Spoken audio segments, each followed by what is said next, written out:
अस्सलाम वालेकुम फ्रेंड्स। उम्मीद करता हूँ कि आप सब खैरियत से होंगे। तो लास्ट वीडियो में आपने देखा कि वॉलेट्स क्या होते हैं, उनका काम क्या होता है। तो आज हम इसी को आगे लेके चलेंगे। वॉलेट्स के सिंपली दो होते हैं। उसमें आपने क्या पढ़ा था, एक कोल्ड स्टोरेज और एक होता है हार्डवेयर वॉलेट। हार्डवेयर वॉलेट में आपके पास यूएसबी वगैरह हो तो उसमें आप स्टोर करते हो, या फिर किसी और चीज़ में जो भी आपका वॉलेट बनाकर वो स्टोर करते हो। तो कुछ सॉफ्टवेयर वॉलेट्स होते हैं जिसमें हमारे पास ट्रस्ट वॉलेट हो गया, मेटामास्क हो गया, ये इस तरह के और भी हो गए। इनमें भी हमारे पास दो टाइप्स होते हैं जो हमारे ये सॉफ्टवेयर वॉलेट्स होते हैं। एक होती है सेंट्रलाइज्ड वॉलेट्स और एक होता है डिसेंट्रलाइज वॉलेट्स। सेंट्रलाइज वाले से हमारा ये कि जिसका कोई ओनर हो, जिसका कोई बानी हो। जिस तरह हमारे जो एक्सचेंजेस हो गए, इनके ओनर्स होते हैं, इनको चलाने वाले तो इनके सीईओ वगैरह होते हैं। मतलब पूरी ये कंपनी होती है, सेंट्रलाइज तरीके से चल रहा होता है ये सिस्टम।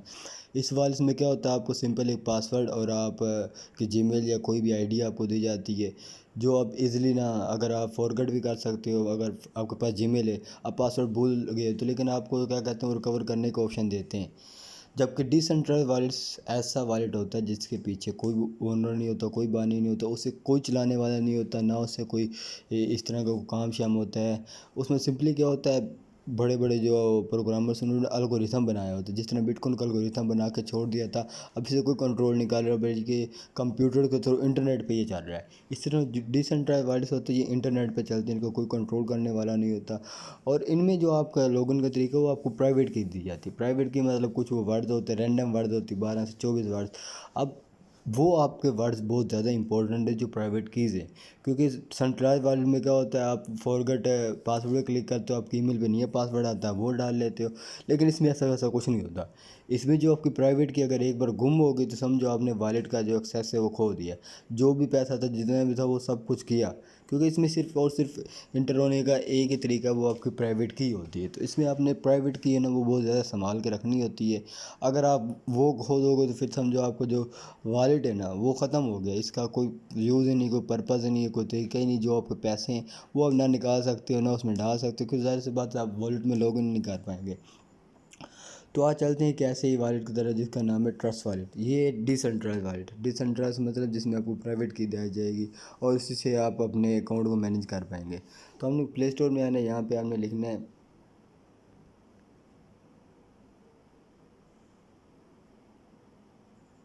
यहाँ पे आप लिखेंगे ट्रस्ट वॉलेट, ये ऊपर आ गया। ये आपने सर्च कर लेना है और यहाँ पे देखें आपका इंस्टॉल होगा, आपने इंस्टॉल कर लेना। मेरा अपडेट आ रहा है तो मैं ऐसे अपडेट वगैरह नहीं करता, क्योंकि मेरा ऑलरेडी दूसरे पे वो होगा। तो हमने सिंपली क्या करना है, इसे इंस्टॉल करके ओपन कर लेना है। मैं इसे ओपन कर लेता हूँ।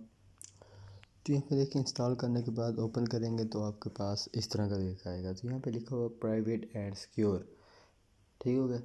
इसमें क्या होता है, जो आपकी प्राइवेट कीज़ है ना, ये आप किसी को भी नहीं दे सकते। ये जो आपकी प्राइवेट कीज़ है, यही आपकी सबसे बड़ी इसमें सिक्योरिटी की रीज़न है। क्योंकि पासवर्ड और जीमेल हैक हो सकती है, जिस वजह से आपका जो वो सेंट्रलाइज वॉलेट है वो तो कोई उसमें जा सकता है। लेकिन इसमें क्या होता है, सिर्फ और सिर्फ प्राइवेट की होती है। जब तक आप अगले बंदे को प्राइवेट की नहीं बताओगे तो वो किसी तरह से इंटर नहीं हो पाएगा।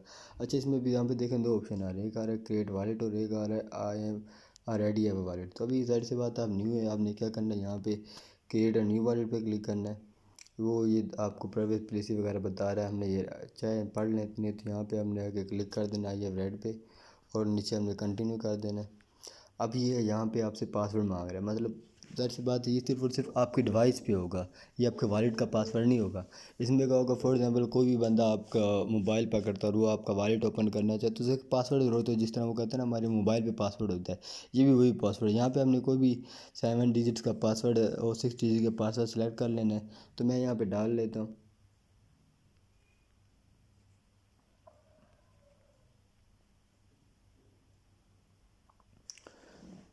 तो यहाँ पे देखिए प्राइवेट की, इसके बाद ये आपके पास ऑप्शन आ गया भाई, आई इफ़ आई लॉज में सीक्रेट फ्री। ये आपको बता रहे हैं बस क्या क्या है। अगर आपने अपना कोई की लॉस कर देना अपने टॉप, क्या वो कह रहे हैं, अगर आपने अपने सीक्रेट फ्री लॉस कर दी, जो आपका फंड है ना वॉलेट में, वो कभी रिकवर नहीं हो सकते हैं। सेकंड, अगर आपने किसी को अपना सीक्रेट फ्रेज शेयर किया तो उसमें जो फ़ंड है वो चोरी हो सकता है। ज़ाहिर सी बात है, आपने किसी बंदे को शेयर किया जो ऑलरेडी यूज़ करना जानते हो, वो क्या करेगा, आपके प्राइवेट की निकल डालेगा। या आपने सोशल मीडिया पे शेयर की, वो क्या करेंगे, आपको प्राइवेट की उठाएंगे, लॉगिन करेंगे, सारे फंड ट्रांसफ़र कर लेंगे। उसके बाद अगला वो कहते हैं ट्रस्ट वाली सपोर्ट जो है ना वो कभी आपसे नहीं पूछेगी, या कभी आपसे आपका जो वॉलेट है ना उसके बारे में नहीं पूछेगी, आपसे सीक्रेट फ्रेज के बारे में नहीं पूछेगी। ठीक हो गया। तो सिंपली हमने यहाँ पे इन तीनों को पढ़ के यहाँ पे टिक कर देने, तीनों पे टिक करने के बाद आप यहाँ पे कंटिन्यू कर देंगे। अच्छा, कंटिन्यू करने के बाद जी आपका आ गया सीक्रेट फ्रेज की। अच्छा, ये जो 12 वर्ड्स है ना ये जिधर लिखे होंगे आपने इन्हें अच्छी तरह पढ़ लेना, कॉपी कर लेना, एक दो जगह पे इन्हें पेस्ट कर देना मतलब एक हम नोट पैड बना लेना, नोट पैड में से पेस्ट कर दें, ऊपर लिख देना my trust wallet phrase secret phrase की। ठीक हो गया। अब उन्हें सेव कर लेना है। अब मैं क्या करूँगा, यहाँ से इसे कॉपी कर लूँगा। कॉपी करने के बाद मैंने अच्छा, जैसे आप इन्हें कॉपी करके कहीं पेस्ट कर लें उसके बाद आपने यहाँ पे कंटिन्यू पे क्लिक करना है। कंटिन्यू पे क्लिक करेंगे वो आपसे वापस आपको जो फ्रेज़ की ना उनको उन्हीं के ऑर्डर में मांगेगा जिस ऑर्डर में उन्हें दिया है। तो मैं इसे फिल कर लेता हूँ किस ऑर्डर में मुझे दिया हुआ है। आपने क्या करना है, जो पहला ऑर्डर था वो सिलेक्ट करना है, फिर जो दूसरा वर्ड था वो सिलेक्ट करना है। मैं करके बताता हूँ आपको। अच्छा, मेरा जो था वो इस तरह था, ये था कॉम्फर्ट।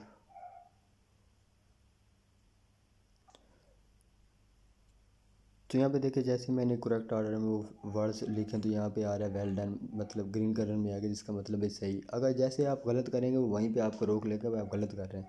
तो सिंपली आपने करना है उसके बाद यहाँ पे डन पे क्लिक कर देना है। ये मैंने डन पे क्लिक किया है। अच्छा, ये अपग्रेडेशन हो रही है, आप इसे बैक कर दें तो यहाँ पे देखिए वो कह रहा है congratulation your wallet has been successfully created. तो मुबारक को आपने पहले अपना डिसेंट्रलाइज्ड वॉलेट क्रिएट कर लिया है। तब यहाँ पे आपको ज़रा इसका इंटरफेस दिखा दूँ। ये आपका टोकन्स मतलब जो भी आपके होंगे आम कोई भी करेंसी वगैरह है वो आपको यहाँ पे शो होगी। उसके बाद अगला टैब है NFT का। आप NFT पे क्लिक करेंगे, अगर आपने कोई भी NFT आपने इधर लेकर रखा वो आपका NFT यहाँ पे शो होगा। ठीक हो गया। अब बात आती है यहाँ पे, ये देखें ये आपकी मेन करेंसी शो हो रही है, जो इसमें मेन मेन करेंसीज होती है वो यहाँ पे शो हो रही हैं, जिसमें हमारे पास BNB होगा, BNB स्मार्ट चेन हो गया, इथेरियम होगा और बिटकॉइन हो गया। अभी आपने इसमें कोई भी करेंसी रिसीव करनी, फॉर एग्जांपल मैंने ये बिटकॉइन रिसीव करना, मैं क्या करूँगा इस पर क्लिक करूँगा, यहाँ से मैं रिसीव पे क्लिक करूँगा। रिसीव पे क्लिक करूँगा तो यहाँ पे देखो मुझे मेरा एड्रेस मिल गया। मैं ये कॉपी करूँगा और दूसरे बंदे को सेंड कर दूँगा कि मुझे इस पर बिटकॉइन चाहिए। अब ये तो हो गया रिसीव करने का। फॉर एग्जांपल मेरे पास बिटकॉइन या कोई भी करेंसी मैं दूसरे बंदे को सेंड करना चाहता हूँ, तब मैं क्या करूँ, यहाँ पे सेंड पे क्लिक करूँगा। सेंड पे क्लिक करने के बाद अब मैं उस बंदे को कहूँगा भाई आप अपना ना बिटकॉइन का एड्रेस सेंड करें। ज़ाहिर सी बात है मैं बिटकॉइन कहूँगा तो बिटकॉइन का ही एड्रेस मैंने देना है। अगर मैं उससे कहता हूँ मैंने बिटकॉइन सेंड करने वो मुझे इथेरियम सेंड करेगा, तो यहाँ पे क्या होता है ब्लॉकचेन में आप जो पैसे जो वो कंफर्म हो जाते हैं, सेंड हो जाते हैं, लेकिन वो जो आपके ट्रांजैक्शन वो कंफर्म नहीं हो पाती। कंफर्म से मेरा ये है कि आपने इथेरियम का एड्रेस दिया हुआ है, बिटकॉइन है तो आपने बिटकॉइन। ज़ाहिर सी बात है इनके जो ब्लॉकचेन होते हैं वो डिफरेंट होते हैं।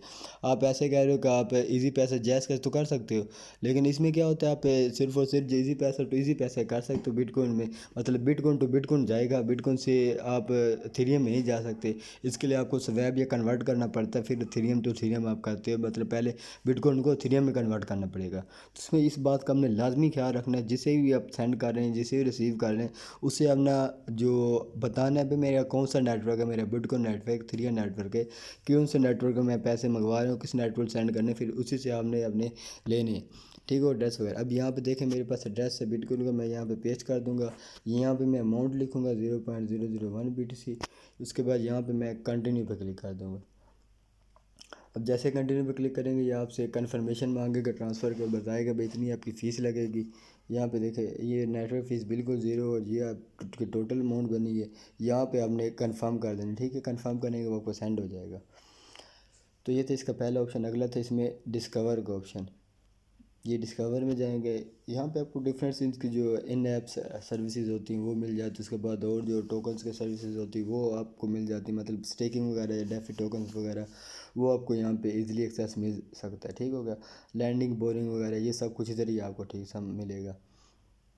फॉर एग्जांपल यहाँ पे देखिए ये इसकी स्टेकिंग है एव मोस्ट टोकन की, इस पर आपको कितना मिल रहा है 289% आपको ये रिटर्न मिल रहा है। आपने क्या करेंगे यहाँ पे क्लिक करेंगे, यहाँ पे देखिए आपके पास अगर जो भी होगा ना आप उसे स्टेक करके ईजिली, ये देखें यहाँ पे स्टेक का ऑप्शन ओपन हो गया। आप स्टेक पे क्लिक करेंगे, ये आपसे पूछेगा आपने कितनी अमाउंट स्टेकिंग पे लगानी है। यहाँ पे देखा ये पूछ रहा है आपके पास अवेलेबल कितनी स्टेक कितनी है, उसके बाद APY कितनी होगी, स्टेकिंग का क्या प्रोसीजर है, आप इस पर स्टेकिंग भी कर सकते हैं वो भी आपने डिसेंट्रलाइज वॉलेट में। ठीक हो गया। अब आते हैं बैक। और उसके बाद अगला ऑप्शन आता है हमारे पास ये ब्राउज़र मतलब डी एप्स का। अब यहाँ पे देखें आपको डिफरेंट किस्म के डी एप्स मिल जाएंगे, मतलब डिसेंट्रलाइज ऐप्स वगैरह है ना। जिस तरह ये डिसेंट्रलाइज वॉलेट है, इसमें आपको डिफरेंट डिसेंट्रलाइज ऐप्स मिल जाएंगे जिनका कोई ओनर नहीं होता, जिनका कोई बानी नहीं होता। वो भी ट्रस्ट वॉलेट की तरह ना ब्लॉकचेन पे वर्क कर रहे होते ऑटोमेटिकली। उनका सिर्फ एल्गोरिथम और कंप्यूटर चला रहे होते हैं।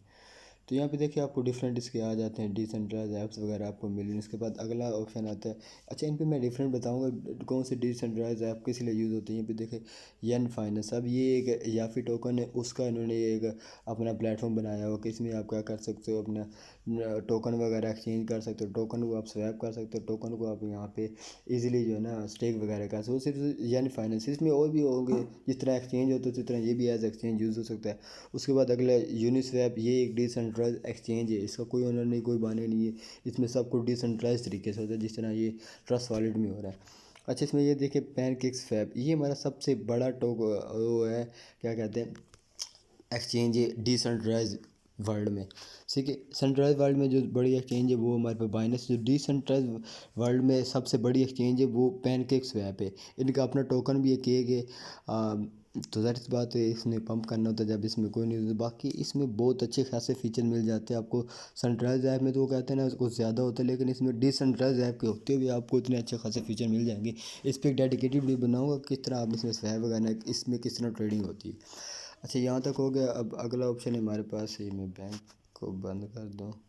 अगला ऑप्शन है हमारे पास सेटिंग्स। अब यहाँ पे आपको लेके चलता हूँ, बताते हैं क्या क्या। यहाँ पे देखिए ऊपर शो हो रहा है वॉलेट्स, मतलब आपने एट अ टाइम कितने वॉलेट बनाए हुए हैं।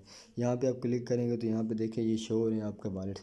फॉर एग्जांपल आपने जो अगली की थी वो लॉस्ट कर दी, अब आपने से दोबारा की को कैसे लेना है। सिंपली अब यहाँ पे आएंगे, ये देखिए यहाँ पे कह रहा है शो सीक्रेट की। आपने क्या करना है, ये शो सीक्रेट फेस पे क्लिक करेंगे, वो आपसे पासवर्ड मांगेगा, आपने पासवर्ड दे देना है। तो यहाँ पे देखिए वो अगेन आपसे वही सब कुछ पूछेगा, भाई मैं लॉस्ट कर दूँगा, ये हो जाएगा वो हो जाएगा। आपने क्या करना है, कंटिन्यू कर देना है। यहाँ पे आपको आपकी वही वाली सीक्रेट की दोबारा बता दीजिएगी जो आपको पहले बता दी थी जब आपने अकाउंट बनाया था। तो आप यहाँ से अगेन उसे सेव कर सकते हैं। अगर आपने पहले भूल गए या फिर कहीं आपने लॉस्ट हो गए तो आप यहाँ से अगेन कॉपी कर सकते हैं। तो अब हम आ जाते हैं बैक। ओके, अच्छा, यहाँ पे आप at a time multiple wallets import कर सकते हैं, मतलब मल्टीपल वॉलेट बना। ये नहीं कि आप इसमें एट अ टाइम एक ही वॉलेट बना सकते हैं। आप इसमें 10 15 20 हज़ार जितने मर्जी आप बनाना चाहें, अनलिमिटेड वॉलेट्स हो आप इजीली बना सकते हैं इस ट्रस्ट वॉलेट में। ठीक हो गया। अगला ये यहाँ पे लिखा हो डार्क मोड, मतलब आप थीम किस तरह की यूज़ करते हैं। ठीक होगा। यहाँ पे लिखा हो प्राइस अलर्ट्स। आप यहाँ पे प्राइस अलर्ट ऑन करके, फॉर एग्जांपल आपने किसी कॉइन की प्राइस अलर्ट लगाई है, जैसे ही उसकी वो कीमत ऊपर जाएगी ना, फॉर एग्जांपल मैं ये BNB की लगाता हूँ। तो यहाँ पे देखें प्राइस अलर्ट मैंने लगाई हुई है, तो ये जैसे अब ऊपर नीचे होगा तो मुझे इसकी अलर्ट आती रहेगी, भाई ये इतना ऊपर गया इतना नीचे गया। ठीक है। तो आप यहाँ से आप अपनी मर्ज़ी का कॉइन वगैरह टोकन ऐड कर सकते हो। फॉर एग्जांपल मैं सलाना ऐड करना चाहता हूँ तो मैंने 100 लिखा है। यहाँ पे देखें, अब यहाँ पे जितने भी टोकन आ गए ना, इनकी जैसे प्राइस अप एंड डाउन या सडन इनमें चेंजेस आता है तो वो मुझे डेली के बेस पे इसी वक्त ऊपर मेरा मैसेज आ जाएगा, भाई आपका ये प्राइस ऊपर नीचे भी। ठीक हो गया। उसके बाद अगला आता है स्कैन QR कोड। ये डिफरेंट ऐप होते हैं जहाँ पे आप QR कोड के थ्रू अपने वॉलेट्स को लॉगिन कर सकते हैं या ड्रॉप वगैरह ज्वाइन कर सकते हैं। तो वहाँ पे स्कैन QR कोड होता है। उसके बाद आता है वॉलेट कनेक्ट। वॉलेट कनेक्ट से हमारा ये कि आपका जो वॉलेट है वो उसमें किन किन ऐप में कनेक्टेड है। जैसे हमारा डिसेंट्रलाइज एक्सचेंज हो गया पैनकेक्सवैप, जब हम उसमें स्वैप करते हैं जाहिर सी बात उसमें वॉलेट तो हमारा नहीं लगता, उसमें हमारा डिसेंट्रलाइज वॉलेट लगता है। जैसे हम कनेक्ट करेंगे यहाँ पे हमारी एक्टिविटी शो हो जाएगी कि यहाँ पे देखें आपने किस किस ऐप से कनेक्शन लिया हुआ, वहाँ से डिसकनेक्ट भी कर सकते हैं। अच्छा, इस चीज़ का आपने लाजमी ख्याल रखना है, ये वॉलेट कनेक्ट है ना, इसे आपने अक्सर और बेशतर मतलब वीक में 1 2 बार देखना है कि मेरा वॉलेट कहाँ कहाँ कनेक्ट हो रहा है। और अगर आपको कोई ऐसी एक्टिविटी नज़र आए भाई यहाँ पे मैंने कनेक्ट नहीं किया तो आपने फ़ौरन वहाँ से डिसकनेक्ट कर देना वॉलेट को। ठीक है। उसके बाद अगला आता है प्रेफरेंसेस सेटिंग्स वगैरह सिक्योरिटी वगैरह। चलते हैं प्रेफरेंसेस में। यहाँ पे देखिए आपकी करेंसी वगैरह बता रहा है, DF ब्राउज़र बता रहा है, नोट सेटिंग्स बता रहा है। ये डिफरेंट सेटिंग होती है। यहाँ पे करेंसी जो आप फॉर एग्जांपल जो मेरी वहाँ पे मेन करेंसी शो होगी, बिटकॉइन कितनी प्राइस चल रही है, अब ये डॉलर में मुझे शो हो रही है। अब मैं यहाँ पे कोई और सिलेक्ट कर लेता हूँ, फॉर एग्जांपल यहाँ पे PKR है ये। अब मुझे जो भी यहाँ पे शो होगी वो PKR में शो होगी। ये देखें पहले डॉलर में थे, यहाँ पे मेरा वॉलेट का जो भी चीज़ें शो हो रही हैं वो मुझे PKR में शो हो रही हैं। तो ये था आपके करेंसी वाला सेटिंग्स का। उसके बाद प्रीफरेंसेस में जो करेंसी होगा, डी है ब्राउज़र होगा। यहाँ पे देखिए आपका जो ब्राउज़र है ना, अगर आप इसे डिसेबल करते हैं तो आपको नीचे से देखें ब्राउज़र गायब हो गया। आप इसे इनेबल करेंगे तो आपका ब्राउज़र वापस आ जाएगा। ये डी है ब्राउज़र है, ठीक होगा। यहाँ पे देखें, अब अगला आता है सिक्योरिटी। यहाँ पे आप अपना सबसे पहले पासवर्ड डालेंगे। तो यहाँ पे देखें ये बता रहा है कि आपका जो पासकोड है वो आपने ऑन करना है कि नहीं करना, मतलब जो भी आपका वॉलेट्स का है। यहाँ से देखें आपको लगा इमीडिएट लॉक। इमीडिएट से लॉक से मुराद ये कि आप जैसे ही ऐप क्लोज़ करेंगे ना और दूसरी ऐप में जाएंगे, ऑटोमेटिकली पीछे से ये क्या करेगा, आपका पासवर्ड जो है ना वो लग जाएगा। अगला है आपका मतलब बायोमेट्रिक भी लगा सकता है, फिंगरप्रिंट वगैरह है तो वो भी लगा सकता है, ठीक हो गया। ट्रांजेक्शन साइनिंग, अब इसमें क्या होता है, आप जैसे किसी के साथ कनेक्ट करते हैं आप, उसके बाद जो भी ट्रांजैक्शन करनी पड़ेगी ना उस पर आपको एक साइन करना पड़ेगा। मतलब आप जिस तरह वो कहते हैं ना बैंक का चेक होता है, उस पर आप साइन करते हैं, हाँ भाई ये मैंने ही अप्रूव किया है, भाई आप इसे पैसे निकाल दें। इसी तरह डिसेंट्रलाइज वर्ल्ड में क्या होगा, आपने जो भी ट्रांजैक्शन करनी है ना, आपने एक साइन करना है, हाँ भाई ये मैं वाकई ट्रांजैक्शन करना चाह रहा हूँ। जिससे क्या होगा, ब्लॉकचेन में आपके पास वो साइन मौजूद होगा। कल को आप ये ना कह पाओ भाई मेरा खुद ब खुद ट्रस्ट वॉलेट ने किया है, वो आपको बताएगा भाई ये आपका साइन मौजूद है मेरे पास। उसके बाद अगला ये नोटिफिकेशन वगैरह, मतलब आपको ऊपर नोटिफिकेशन शो होना। यहाँ पे इनका हेल्प सेंटर है, मतलब इनकी जो कम्युनिटी है ना, आप उनसे रब्ता कर सकते हैं, वो आपकी हेल्प करेंगे भाई ये इशू है तो इसका ये करेंगे। तो यहाँ पे अबाउट, उसके बाद यहाँ पे इनका सोशल मीडिया शो हो रहा है सारा, रेडिट होगा, ये टेलीग्राम होगा, फेसबुक होगा, यूट्यूब होगा। ये डिफरेंट इनके सोशल मीडिया प्लेटफॉर्म है जहाँ पे आप इनसे कनेक्ट कर सकते हैं, इनके ग्रुपों में रह सकते हैं। अब आप लोग कहेंगे भाई ये तो डिसेंट्रलाइज वॉलेट है, इसमें तो ना ओनर होता ना बानी, तो जाहिर सी बात है इसका ओनर और बानी नहीं है। लेकिन क्या कहते हैं, कम्युनिटी होती है। कम्युनिटी से मुराद ये कि वो लोग डिफरेंट दुनिया से लोग होते हैं जो इसको इम्प्रूव करने में हेल्प करते हैं। वो प्रोग्रामर हो सकते हैं, वो डिफरेंट लोग, डिफरेंट इंडस्ट्री के लोग हो सकते हैं, मतलब वो लोग जो फ्लॉ बबूज के लिए इसके साथ काम कर रहे हैं, मतलब इसको अपडेट करने के लिए, अपग्रेड करने के लिए इसके साथ वो मिलकर काम करते हैं, उसके उससे मिलकर इसकी कम्युनिटी बनती है।